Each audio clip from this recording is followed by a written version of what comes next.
Welcome friends to अपना competitive corner YouTube channel. आज हम MST CET का एक मॉक पेपर सॉल्व करने वाले हैं। इसमें हम 15 क्वेश्चन आज लेंगे और आने वाले पार्ट्स में बाकी के क्वेश्चन लेंगे। सो स्टार्ट करते हैं हमारे पहले क्वेश्चन के साथ। हमारा पहला question pair of straight lines है, जिसमें हमें कंबाइंड इक्वेशन दिया हुआ है और हमें सेपरेट इक्वेशन फाइंड करना है लाइन का। तो इक्वेशन हम लिख लेते हैं पहले। 6x² - 5xy - 4y² = 0। अब हमें 5xy को इस तरह स्प्लिट करना है कि उससे हम कॉमन निकाल सके। तो इसको हम स्प्लिट करते हैं। -5xy को हम स्प्लिट कर सकते हैं -8xy एंड +3xy में। तो इसको हम लिखते हैं -8xy +3xy -4y² = 0। अब हम इन दोनों में से 2x को कॉमन लेंगे और इन दोनों में से सिर्फ y को कॉमन लेंगे। तो इधर हमें मिलेगा 2x जो कि कॉमन बाहर आ जाएगा, अंदर बचेगा 3x - 4y और दूसरे ब्रैकेट में बचेगा, यहाँ पे हम y कॉमन ले रहे हैं तो +y 3x - 4y = 0। तो अब यहाँ से हमें दिख रहा है कि वो दो लाइन होंगी 2x + y, ये 2x + y एंड 3x - 4। तो ऑप्शन हमारा मैच कर रहा है ऑप्शन बी। तो ये सिंपल क्वेश्चन था। अब हम आगे के क्वेश्चन की तरफ जाते हैं। ये क्वेश्चन ट्रिग्नोमेट्री से है। ये बहुत सिंपल क्वेश्चन है, आप भी इसे सॉल्व कर सकते हो। पॉज करके ट्राई कीजिए। The line makes an angle 90 degree, 45 degree, 135 degree with the XYZ axis respectively. Then the direction cosine। अब ये 90 डिग्री, 45 डिग्री और 135 डिग्री ये हमें डायरेक्शनल एंगल दिए हुए हैं। तो इनके डायरेक्शनल कोसाइन लेने के लिए बस इनका कोसाइन लेना पड़ेगा। मतलब हमें लेना पड़ेगा cos 90 की वैल्यू,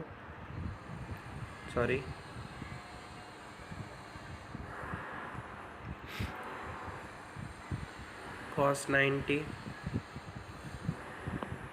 cos 45 एंड cos 135।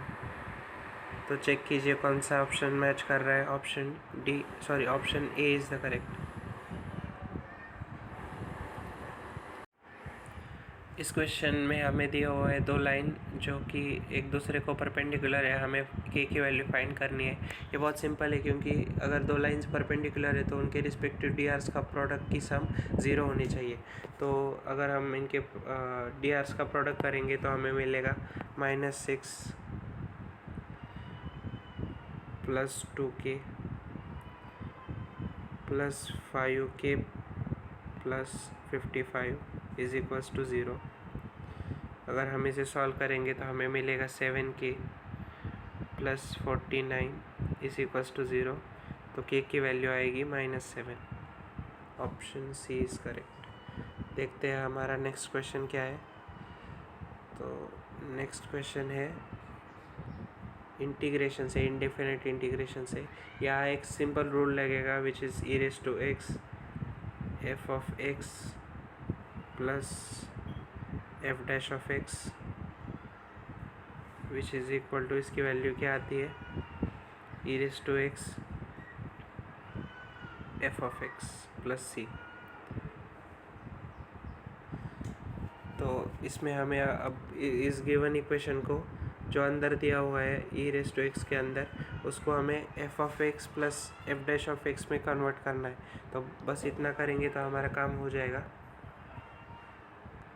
तो ये देखिए, अगर हम ये √1 - x² दोनों को डिस्ट्रीब्यूट करेंगे तो हमें मिलेगा इंटीग्रेशन ऑफ e⁻x। ये अगर हम फर्स्ट हाफ को देंगे तो √1 - x² कैंसिल हो जाएगा, इधर सिर्फ sin 1x बचेगा।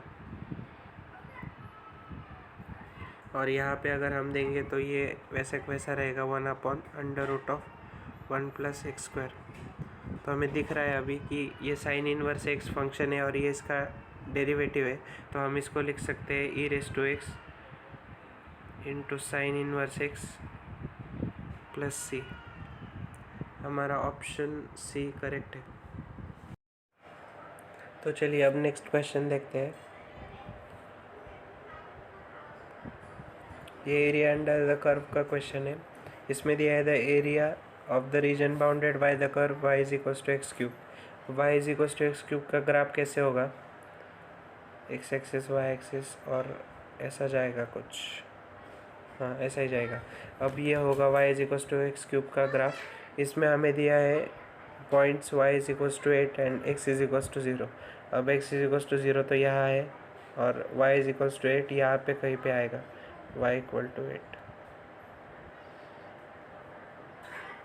तो हमें बेसिकली ये एरिया निकालना है।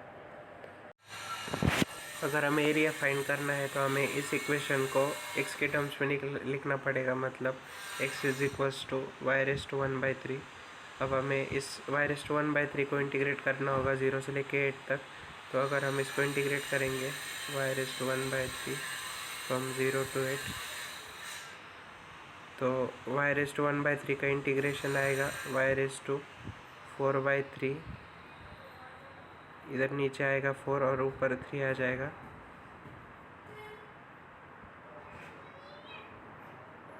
और लिमिट्स 0 से लेके 8 तक। 3/4 को हम कॉमन लेंगे और y⁻⁴/3 का इंटीग्रेशन 0 से लेके 8 तक करेंगे तो वो 16 आ जाएगा। ये 4 से 4 इधर, ये आएगा 12। So option D is correct. तो चलिए अब नेक्स्ट क्वेश्चन देखते हैं।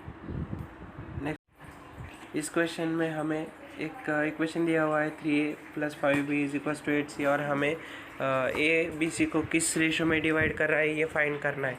तो इसके लिए हम पहले a की टर्म्स में इक्वेशन लिखेंगे, तो वो होगा 3a =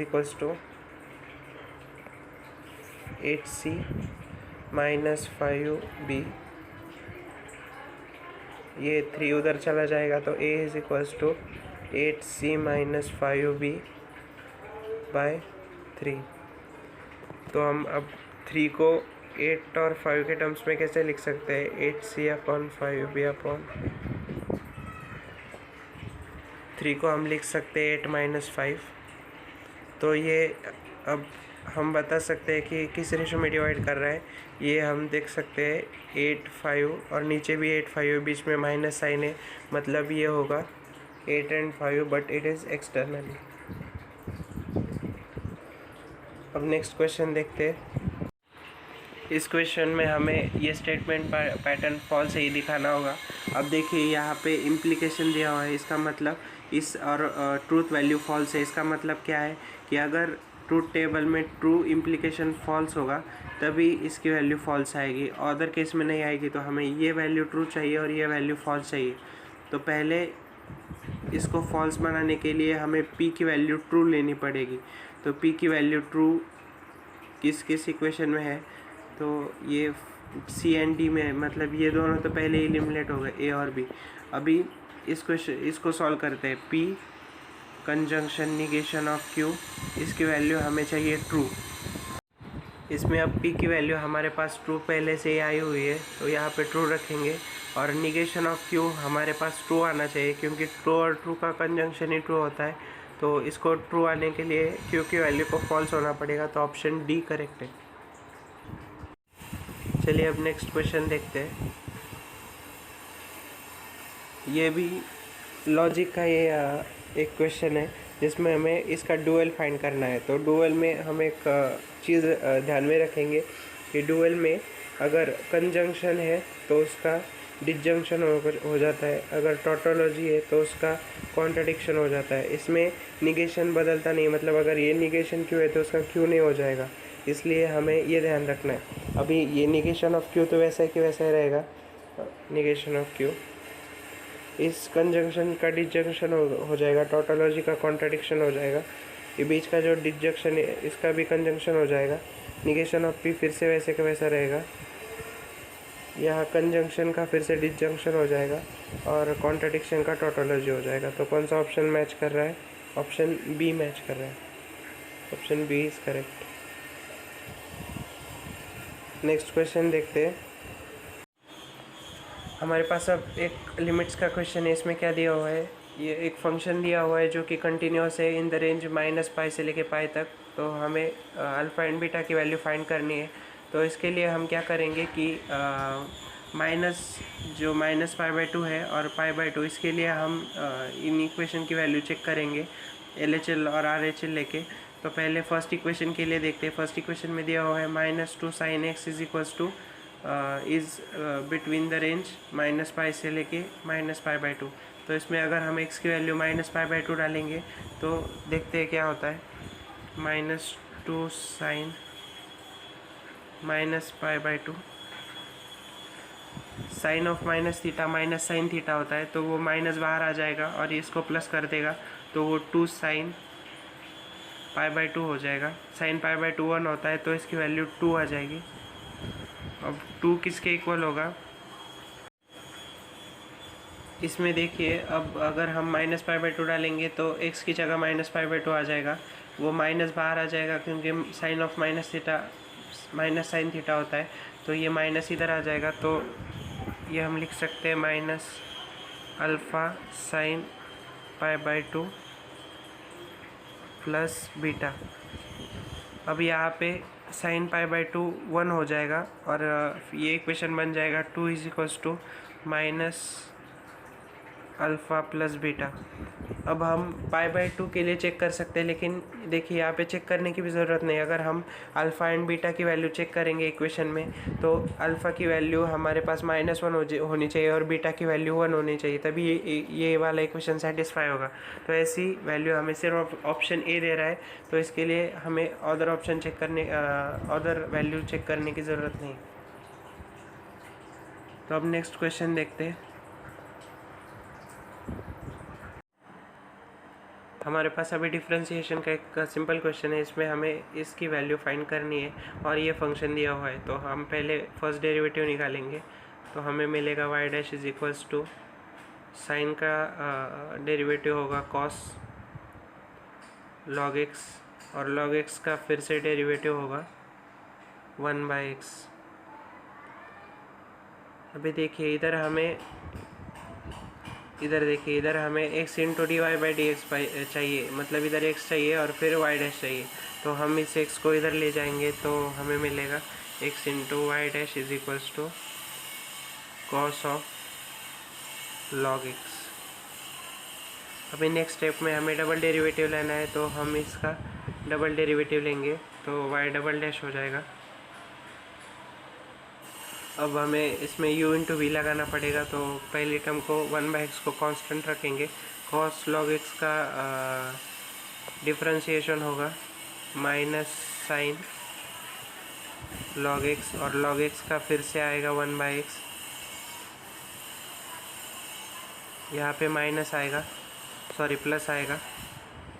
फिर हम cos log x को कांस्टेंट रखेंगे, cos log x,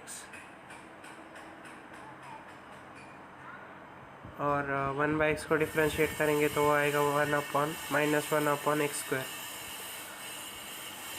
अभी हमें इस वाले की कोई ज़रूरत नहीं, तो हम इसको मिटा देते हैं। अब यहाँ पे देखिए हमें x² × d²y/dx² चाहिए, मतलब x² × y" चाहिए। तो हम इस इक्वेशन में यहाँ पे 1/x और 1/x, 1/x² हो जाएगा, तो हम 1/x² कॉमन ले सकते हैं, तो y" हो जाएगा। y" = 1/x², जो कि कॉमन आएगा। अंदर बचेगा, यहाँ पे बचेगा -sin log x, एंड यहाँ पे बचेगा प्लस cos log x।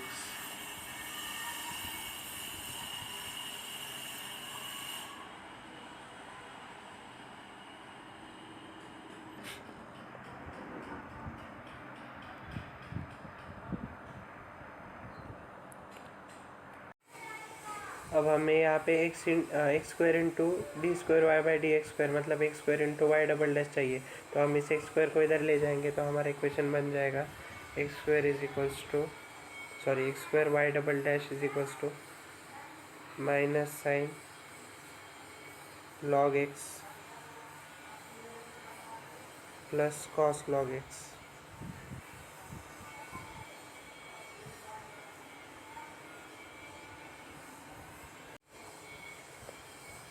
अभी हम इसको मिटा देते हैं। हमारे पास अब 2 इक्वेशन आ चुकी है जो कि हमें इधर डालने के लिए चाहिए। तो हम यहाँ पे x square into d square y by d x square की value minus sine log x plus cos log x ये डालेंगे और x into d y by d x के जगह माइनस कॉस लॉग एक्स डालेंगे। यहाँ पे हम कंटिन्यू करेंगे माइनस कॉस लॉग एक्स। नीचे वाले को हम मिटा देते हैं अभी।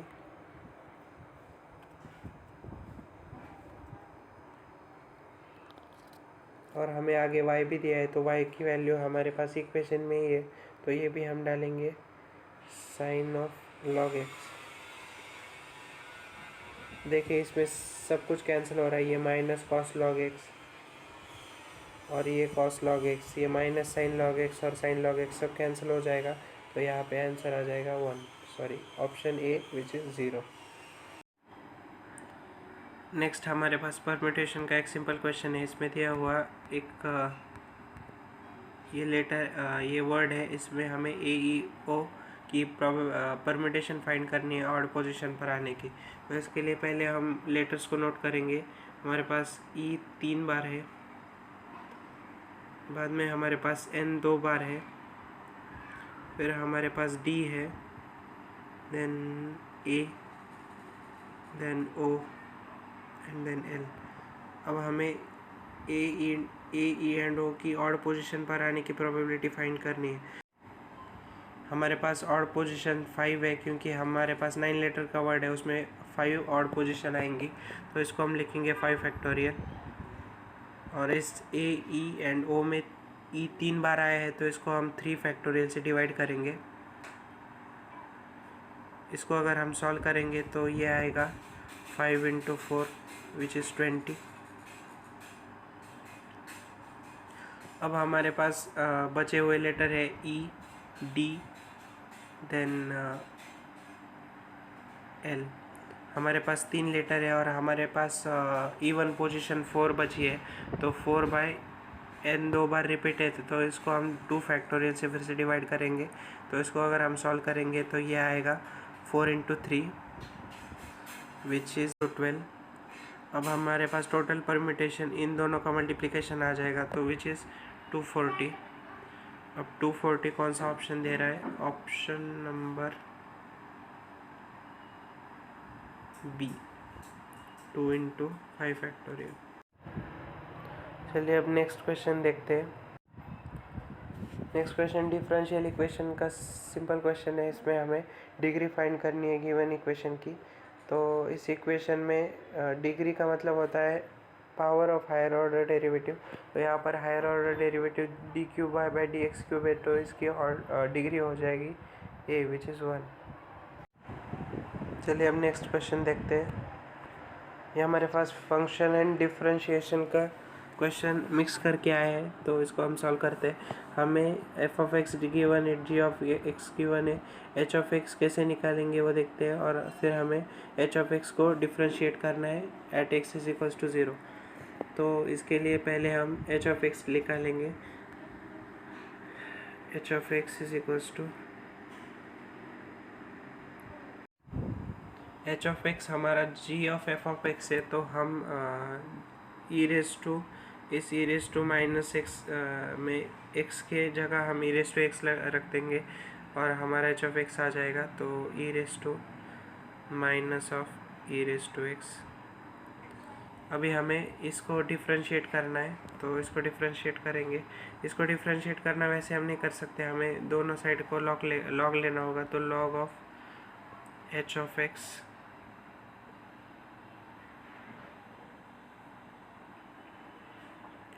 Is equals to log of e raise to minus e raise to x. अभी यहाँ पे इसको अगर हम सिंप्लीफाई करेंगे तो log h x is equals to ये minus e raise to x सामने आ जाएगा, तो e raise to x log of e. हमें पता है लॉग ऑफ ई तो 1 होता है, तो यहाँ पे बचेगा सिर्फ log of h of x is equals to minus e raise to x. अभी हम इसको डिफरेंशिएट करेंगे। हम एक नेक्स्ट स्लाइड पे जाएंगे। तो हमारे पास आ गया था log of h of x is equals to minus e raise to x. तो अगर हम इसको डिफरेंशिएट करेंगे तो हमारे पास आ जाएगा 1 upon h of x into d by d x of h of x is equals to minus e raise to x. हमारे पास एच ऑफ एक्स की वैल्यू पिछले स्लाइड में आ चुकी थी, वो थी 1 अपॉन एच ऑफ एक्स को लिखेंगे हम e raise to minus e raise to x, जो कि हमने पिछले स्लाइड में ही फाइंड किया है, into d by d x of h x और is equals to minus e raise to x. अभी हमें एक्स इज इक्वल्स टू 0 पे फाइंड करना है। पहले हम इस e raise to minus e raise to x को इस साइड ले जाएंगे। हमारे पास अब आएगा d by d x of h x, जो कि हमें फाइंड करना है, is equals to minus e raise to x into e raise to minus e raise to x. अब हम अगर x की वैल्यू 0 पुट करेंगे तो नेक्स्ट स्लाइड पे देखते हैं। अभी हमारे पास है d by d x of h x is equals to minus e raise to x into e raise to minus e raise to x.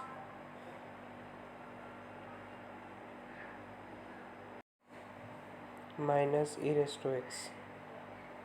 तो हमें x इज इक्वल्स टू 0 पे फाइंड करना है, तो अगर हम यहाँ पे x की वैल्यू 0 रखेंगे तो minus e raise to 0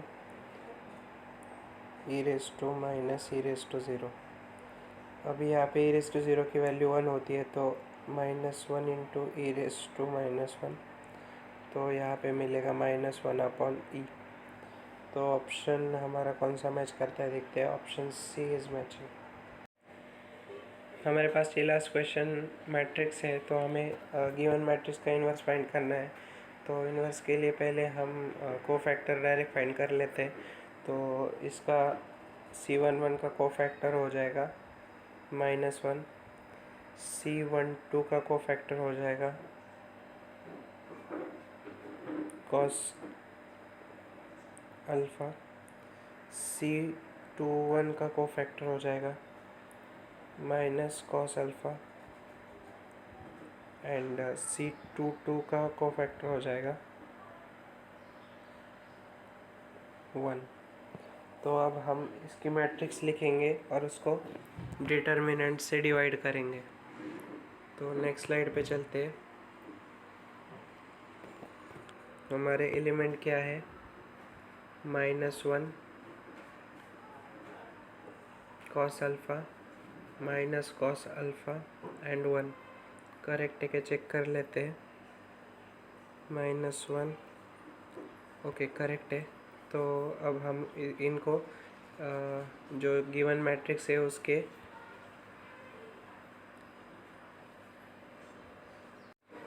determinant से डिवाइड करेंगे।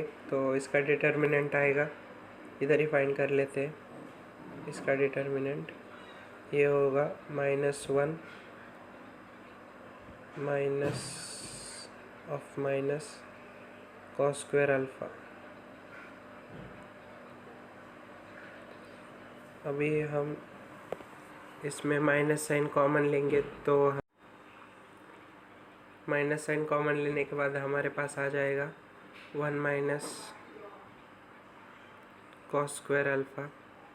अभी हमारे पास 1 माइनस कॉस स्क्वायर अल्फ़ा की वैल्यू साइन स्क्वायर अल्फ़ा है, तो ये साइन स्क्वायर अल्फ़ा हो जाएगा। तो अब हम यहाँ पे इसको साइन स्क्वायर अल्फ़ा से डिवाइड करेंगे, मतलब 1 बाय साइन स्क्वायर अल्फ़ा। अभी देखते हैं कौन सा ऑप्शन मैच करता है। तो ऑप्शन में हमें कहीं भी साइन स्क्वायर अल्फ़ा नहीं दिया हुआ है या उसको डिवाइड करके नहीं दिया हुआ है, यहाँ पे कॉस स्क्वायर अल्फ़ा है। तो एक तो ये दो ऑप्शन हो सकते हैं, तो इनको दोनों को हम एलिमिनेट कर देंगे। तो अब हमारे पास जो मैट्रिक्स है उसमें वैल्यूज़ है -1 cos alpha, minus cos alpha and 1, -1 cos alpha and minus. देखिए ऑप्शन सी को उन्होंने कॉलम एंड रो इंटरचेंज करके लिखा है, तो ऑप्शन सी करेक्ट होगा। डायरेक्ट ऑप्शन नहीं दिया हुआ है, लेकिन उनको अगर हम कॉलम एंड रो इंटरचेंज करेंगे तो जो मैट्रिक्स है उसका वैल्यू वैसे का वैसा रहेगा, तो option C is correct. Thanks for watching. अगर वीडियो अच्छा लगे तो लाइक करना, कमेंट करना और सब्सक्राइब करना मत भूलना।